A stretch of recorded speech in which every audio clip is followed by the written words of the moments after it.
ఉన్నత లక్ష్యాన్ని సాధించే క్రమంలో తాత్కాలిక ఆనందాలు త్యాగం చేయాల్సిందే. ఇప్పుడు నేను ఈ మాట చెప్పడానికి గల కారణం సోషల్ మీడియాలో రాత్రికి రాత్రి పాపులారిటీని త్వరగా దక్కించుకొని అంతే త్వరగా కనుమరుగైపోయిన వాళ్ళు ఈ రోజుల్లో కోకొల్లలు. ఇప్పటి రోజుల్లో ప్రతి ఒక్కరూ చిన్న పెద్ద అనే తేడా లేకుండా సోషల్ మీడియాలో చాలా రకాల టాలెంట్స్తో క్రియేటర్గా పాపులారిటీని సొంతం చేసుకుంటున్నారు. అయితే కొంతమంది సోషల్ మీడియా ద్వారా వచ్చిన పాపులారిటీని సరైన పద్ధతిలో యూటిలైజ్ చేసుకొని సక్సెస్ దారిలో వెళ్తుంటే మరికొంతమంది రాత్రికి రాత్రి సెలబ్రిటీస్ అయిపోతూ కొద్ది రోజుల్లో జనాలు వాళ్ళని మర్చిపోయేలా అవకాశాలు లేకుండా అయిపోతున్నారు. మరి అలా రాత్రికి రాత్రి స్టార్డమ్ అందుకొని కనుమరుగైపోయిన కామన్ పీపుల్ వర్సెస్ సెలబ్రిటీస్ కోసం మనం ఇప్పుడు ఈ వీడియోలో తెలుసుకుందాం. రాత్రికి రాత్రి స్టార్ అయిన ఒక అమ్మాయి బంగారం నేనొకటి చెప్పనా అంటూ వీడియోస్ చేసిన శాంతి. ఈ అమ్మాయి కటిక పేద కుటుంబంలో జన్మించింది. అయితే ఎలానో ఒకలా కుటుంబంకు ఆర్థికంగా సహాయం చేయాలి అనుకొని సోషల్ మీడియాలో వీడియోస్ చేయడం మొదలుపెట్టింది. అయితే ఆమె బంగారం ఎవరో తెలియదు, కానీ బంగారం ఒకటి చెప్పనా, ఒకే ఒక్కటి చెప్పనా అంటూ ప్రతి వీడియోలో ఎవరో ఒక బంగారం అనే వ్యక్తి ఉన్నట్టుగా మాట్లాడుతూ వీడియోస్ చేయడంతో ఆ బంగారం అనే డైలాగ్ బాగా ఫేమస్ అయింది. ఆమె వీడియోస్ బాగా వైరల్ అయ్యాయి. దాంతో బంగారం ఒకటి చెప్పనా అనే డైలాగ్ని రీమేక్ చేసి వందల మంది రీల్స్ చేశారు. అలా రాత్రికి రాత్రి శాంతి ఫేమస్ అయింది. ఇక కొంచెం ఫేమ్ వచ్చేసరికి కొన్ని యూట్యూబ్ ఛానల్స్ వాళ్ళకి డబ్బులు ఇస్తూ ఇంటర్వ్యూస్కి పిలిచి వాళ్ళు సెలబ్రిటీస్ అయిపోయాము అన్నంత వరకు తీసుకెళ్తారు. ఒక్కసారిగా వాళ్ళ ఇంటర్వ్యూస్కి వాళ్ళకి క్రేజ్ తగ్గేసరికి వాళ్ళని ఏ ఒక్కరూ పట్టించుకోరు. ఇక ఈ అమ్మాయిని జబర్దస్త్ షోలోకి కూడా పిలిచి ఆమెకు క్రేజ్ ఉన్నంత వరకు ఉంచి తరువాత జబర్దస్త్ నుండి కూడా తీసేశారు. సినిమాల్లో కూడా అవకాశాలు ఇస్తామంటూ మోసం చేశారని ఒక ఇంటర్వ్యూలో చెప్పింది. అలా శాంతి రాత్రికి రాత్రి స్టార్డమ్ తెచ్చుకొని మళ్ళీ యథాప్రకారం మామూలుగా బంగారం అంటూ ఇన్స్టాగ్రామ్లో రీల్స్ చేసుకుంటుంది. ఈ జాబితాలోకి వచ్చే మరో ఆమె రాను మండల్. ఈమె సింగర్గా రాత్రికి రాత్రి స్టార్డమ్ అందుకుంది. ఈమె వయసు 59 సంవత్సరాలు. ఈమె భర్త చనిపోయిన తరువాత రైల్వే స్టేషన్స్లో ఆమెకు వచ్చిన పాటలు పాడుకుంటూ అడుక్కుంటూ జీవనం కొనసాగించేది. అలా ఒకరోజు రానాఘాట్ అనే రైల్వే స్టేషన్ దగ్గర రోజులానే ఆమె గొంతుతో పాటలు పాడుతూ ఉండగా ఒక వ్యక్తి ఆమె పాటను రికార్డ్ చేసి సోషల్ మీడియాలో పోస్ట్ చేశాడు. అయితే ఆ పాట రాత్రికి రాత్రి వైరల్ కాగా దానికి 16 లక్షల వ్యూస్ కూడా వచ్చాయి. దానితో ఆమెకు ప్లేబ్యాక్ సింగర్గా కొన్ని సినిమాల్లో పాటలు పాడే అవకాశం వచ్చింది. హిమేష్ రేష్మి కూడా కొన్ని సినిమాల్లో ఆమెతో పాటలు పాడించారు. అలానే చాలా స్టేజ్ షోస్కి కూడా ఆమెకు అవకాశం వచ్చాయి. వచ్చిన అవకాశాన్ని సరిగ్గా వినియోగించుకోవటం రాలేదనే చెప్పాలి. సెలబ్రిటీ అయిపోయాను అనుకొని ప్రతి విషయంకి కూడా డబ్బులు డిమాండ్ చేయడం మొదలుపెట్టింది. ఒక షోరూమ్కి వెళ్లిన రాను మండల్ దగ్గరకు సెల్ఫీ కోసం వెళ్లిన అభిమానికి డబ్బులు ఇవ్వమంటూ డిమాండ్ చేయటం, అక్కడ గొడవ పడటంతో అక్కడ జనాలలో ఒకరు ఈమె వీడియోస్ని తీసి సోషల్ మీడియాలో అప్లోడ్ చేశారు. అంతే, ఇక రాత్రికి రాత్రి ఆమె పాపులారిటీ మొత్తం పడిపోయింది. తను చేసిన గొడవతో ఆమెకు సినిమాల్లో పాటలు పాడే అవకాశం కూడా ఎవరూ ఇవ్వలేదు. కానీ సోషల్ మీడియాతో ఈమెకు జరిగిన ఒక మంచి అంటే చాలా ఏళ్లుగా తల్లి కోసం వెతుకుతున్న ఈమె కూతురుకు సోషల్ మీడియా పుణ్యమా అని తల్లి ప్రేమ దక్కింది. కానీ ఈమె చేసిన పనికి అవకాశాలు లేక మళ్ళీ యథాప్రకారం ఆమె జీవనాన్ని కొనసాగిస్తుంది. ఇక ఒక్క ఫోటోతో రాత్రికి రాత్రి ఫేమస్ అయిన చాయ్ అమ్ముకునే ఒక అబ్బాయి. ఇస్లామాబాద్లో హర్షద్ ఖాన్ అనే అబ్బాయి ఆదివారం మార్కెట్లో చాయ్ అమ్ముకుంటూ జీవనాన్ని కొనసాగించేవాడు. 15 మంది సంతానంలో ఒక్కడైనా హర్షద్కు చదువుకునే అవకాశం రాలేదు. కానీ చూడటానికి చాలా అందంగా ఉండటంతో చాయ్ తాగడానికి వచ్చిన ఒక ఫోటోగ్రాఫర్ ఆయన ఫోటోని తీసి ఇన్స్టాలో హాట్ చాయ్ అంటూ ఈ అబ్బాయి ఫోటోని షేర్ చేయడంతో ఆ అబ్బాయి ఫోటో చాలా బాగుండడంతో బాగా వైరల్ అయ్యాడు. కానీ పేదరికం కారణంగా సోషల్ మీడియాకి దూరంగా ఉన్న హర్షద్కు ఈ పాపులారిటీ కోసం తెలియదు. కొంతమంది దగ్గర తన ఫోటోని చూస్తూ ఉండటంతో మొదట నేనేమైనా తప్పు చేశానా అని భయపడ్డాడు. తరువాత ఆ ఫోటోగ్రాఫర్ వచ్చి జరిగింది చెప్పడంతో ఆనందపడ్డాడు. అలా కొన్ని యాడ్స్ వాళ్ళు, సినిమా వాళ్ళు హర్షద్కు ఛాన్స్ ఇవ్వడంతో ఒక్క ఫోటోతో లైఫ్ సెట్ అయిపోయింది అనుకున్నాడు. కానీ కొన్ని రోజులకే మళ్ళీ హర్షద్ని అందరూ మర్చిపోవడంతో మామూలు జీవితాన్ని కొనసాగిస్తున్నాడు. ఫుడ్ వ్లాగర్స్ దయ వల్ల రాత్రికి రాత్రి ఫేమస్ అయిపోయిన కుమారి ఆంటీ క్రేజ్ ఆ మధ్య సోషల్ మీడియాని ఎంత షేక్ చేసిందో మనం ప్రత్యేకంగా చెప్పుకోవాలా చెప్పండి. ఒక ఫుడ్ వ్లాగర్ వీడియో తీసి సూపర్ అమోఘం ఫుడ్ అంటూ వీడియో పెట్టి రాత్రికి రాత్రి ఆ వీడియోస్ బాగా వైరల్ అయ్యాయి. ఆ తరువాత వరుసగా చాలామంది ఫుడ్ వ్లాగర్స్ కుమారి ఆంటీ దగ్గరకు వెళ్లి వీడియోస్ని షేర్ చేసేవారు.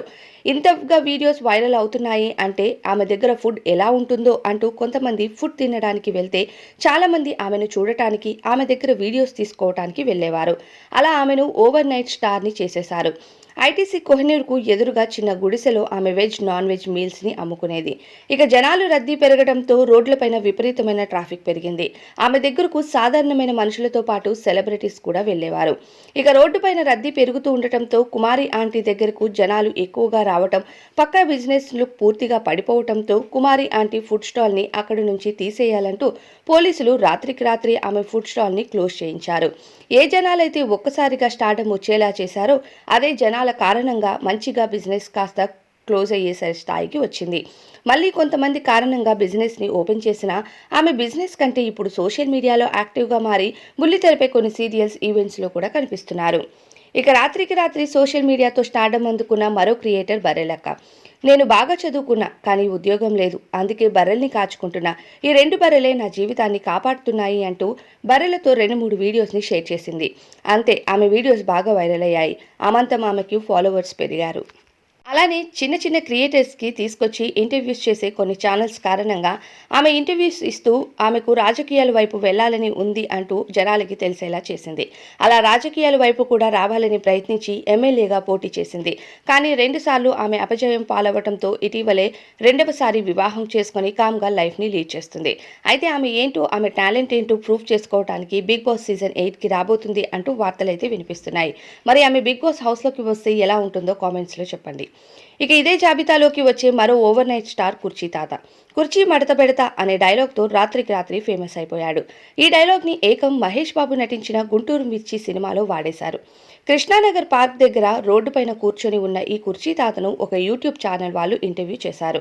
ఈ ఇంటర్వ్యూలో ఆయనకు వచ్చిన ఇంగ్లీష్ని మాట్లాడుతూ ఆయన భార్య కోసం, ఫ్యామిలీ కోసం చెప్తూ కొన్ని డైలాగ్స్ని వదిలాడు. అందులో కుర్చీ మడత పెడతా అనే డైలాగ్ జనాలను బాగా ఆకట్టుకుంది. దానితో ఆ వీడియోస్ని బాగా వైరల్ చేశారు. ఆ తరువాత ఆ యూట్యూబ్ ఛానల్స్, ఇక మిగతా యూట్యూబ్ ఛానల్స్ ఆయన ఇంటర్వ్యూ కోసం క్యూ కట్టారు. అలా ఇంటర్వ్యూస్ ఇస్తూ డబ్బులు సంపాదించేవాడు. ఇక కుర్చీ మడత పెడతా అనే డైలాగ్ని మహేష్ బాబు సినిమాలో వాడినందుకు కుర్చీ తాతకు ₹1,00,000 ఇచ్చారంటూ కూడా తెలియజేశాడు.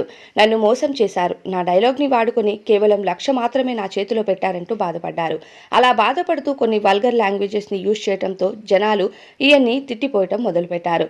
అలా ఓవర్ నైట్లో వచ్చిన స్టార్డమ్ ఓవర్ నైట్లోనే మాయమైపోయింది. ఇక ఓవర్ నైట్లో స్టార్డమ్ అందుకున్న మరో వ్యక్తి భువన్ బాద్యాకర్. ఈయన కచ్చా బాదం సాంగ్తో రాత్రికి రాత్రి ఫేమస్ అయిపోయాడు. బెంగాల్ వీధుల్లో కచ్చా బాదం పాట పాడుతూ పాత సామానులకి వేరుశెనగలు అమ్ముకుంటూ జీవనాన్ని కొనసాగించేవాడు. అలా శనగలు కొనుక్కునే వ్యక్తుల్లో ఒకరు భువన్ బాద్యాకర్ వీడియో తీసి సోషల్ మీడియాలో అప్లోడ్ చేశారు. ఇక ఆయన పాడిన పాట బాగా వైరల్ అయిపోయింది. రాత్రికి రాత్రి ఫేమస్ అయ్యాడు. ఆ కచ్చా బాదం పాట పాడిన అతన్ను వెతుక్కుంటూ జనాలు ఇంటర్వ్యూస్ కోసం వెళ్ళేవారు. అలానే ఆ కచ్చా బాదం పాటను జనాలు రీమేక్ చేసి చాలా వందల రకాల వీడియోస్ని చేశారని చెప్పాలి. అలా కచ్చా బాదం పాట బాగా వైరల్ అవ్వడంతో భువన్ బాద్యాకర్తో కొన్ని వీడియోస్ని చేయించుకొని డబ్బులు ఇవ్వడంతో ఆయన ఒక కారును కూడా కొనుక్కున్నారు. ఆ తరువాత ఎంత త్వరగా స్టార్డమ్ వచ్చిందో అంతే త్వరగా స్టార్డమ్ పోవడంతో అవకాశాలు లేక మరియు ఆయన పాడిన పాట కాపీ రైట్స్ కూడా ఆయనవి కావంటూ మోసం చేయడంతో ఉన్న ఊరిలో తిరిగి శనగలు అమ్ముకోలేక మళ్ళీ ఆ కచ్చా బాదం పాటను పాడలేక ఊరిని వదిలి మరో ఊరికి వెళ్లి అద్దెంట్లో ఉంటూ అక్కడ శనగలు అమ్ముకుంటూ జీవనాన్ని కొనసాగిస్తున్నారు. నేపాల్లో కూరగాయలు అమ్ముకునే కుటుంబంలో జన్మించిన కుసుమ్ అనే అమ్మాయికి రాత్రికి రాత్రి స్టార్డమ్ అందింది. నేపాల్లో కూరగాయలు అమ్మేవాళ్ళు చాలా దూరం నుంచి బండ్లలో డబ్బులిచ్చి కూరగాయలను అమ్మే మార్కెట్కు కూరగాయలన్నిటినీ తీసుకురావాల్సి ఉంటుంది. అందుకనే చాలామంది డబ్బులిచ్చి కూరగాయలను తీసుకెళ్లడం ఎందుకు అని నెత్తిపైన పెట్టుకొని గంటలు గంటలు ప్రయాణం ఉన్నా సరే నడుచుకొని కూరగాయల్ని మోసుకొని తీసుకొస్తారు. అలా అప్పుడప్పుడు తల్లిదండ్రులకి సహాయం చేసే ఈ అమ్మాయి నేపాల్లో కూరగాయలు ఒక బ్రిడ్జ్ పైన మోసుకొని వస్తుంటే రూప్ చంద్ర అనే ఫోటోగ్రాఫర్ ఆమె ఫొటోస్ని తీసి సోషల్ మీడియాలో అప్లోడ్ చేశారు. అలానే సబ్జీవాలా అని ట్యాగ్ చేశాడు. అసలు ఆ అమ్మాయికి ఈ ఫొటోస్ తీసినట్టు కూడా తెలియదు. కానీ అమ్మాయికి రాత్రికి రాత్రి ఫేమస్ అయిపోయింది. అలా చాలామంది ఆమెకు మోడలింగ్ అవకాశాలు ఇస్తామని అడిగినా సరే ఆమెకు ఇంట్రెస్ట్ లేదని ఆ ఆఫర్స్ అన్నిటినీ రిజెక్ట్ చేసి తల్లిదండ్రులకు సహాయపడుతూ అలానే ఆమె జీవనాన్ని కొనసాగిస్తుంది. అనుకోకుండా వచ్చిన అదృష్టం కొంతమంది సరైన పద్ధతిలో ఉపయోగిస్తూ సెటిల్ అయిపోతారు. కానీ కొంతమంది ఎలా ఉపయోగించుకోవాలి ఆ అదృష్టం అనేది తెలియక అతలాకుతలమవుతూ మళ్ళీ యథాస్థితిలోకి వచ్చేస్తారు. నీ గమ్యం ఎంత ఎత్తులో ఉన్నప్పటికీ దానిని చేరుకునే మార్గం మాత్రం నీ కాళ్ళ కింద నిండే మొదలవుతుంది. ఏమంటారు ఫ్రెండ్స్? ఇది గైస్ రాత్రికి రాత్రి సోషల్ మీడియా క్రియేటర్స్గా ఓవర్ నైట్లో స్టార్డమ్ అందుకున్న కొంతమంది, ఇంకా చాలామంది ఉన్నారు. వాళ్ళ కోసం మరో వీడియోలో డిస్కస్ చేద్దాం. ఈ వీడియో మీకు నచ్చిందా? నచ్చినట్లయితే మన వీడియోకి ఒక లైక్ చేయండి. ఇలాంటి మరిన్ని interesting videos, celebrities biographies, celebrities updates కోసం మన ఛానల్కి సబ్స్క్రైబ్ చేసుకోండి. మీరు ఇచ్చే లైక్ బట్టే గైస్ మా వీడియోస్ మరికొంతమంది సజెషన్లోకి వెళ్తాయి. ఇంత ఇన్ఫర్మేషన్ కలెక్ట్ చేసి వీడియోస్ చేయాలి అంటే మాకు టైం పడుతుంది. సో మీరు ఇచ్చే లైక్ బట్టే మాకు ఒక మోటివేషన్ లాగా ఉంటుంది. So please try to give a like and ఇలాంటి వీడియోస్ కోసం మన ఛానల్కి సబ్స్క్రైబ్ చేసుకోండి. అలానే మరిన్ని ఇంట్రెస్టింగ్ వీడియోస్తో తర్వాత మళ్ళీ మీట్ అవుదాం. Until then thank you guys. Thank you so much for watching this video till the end.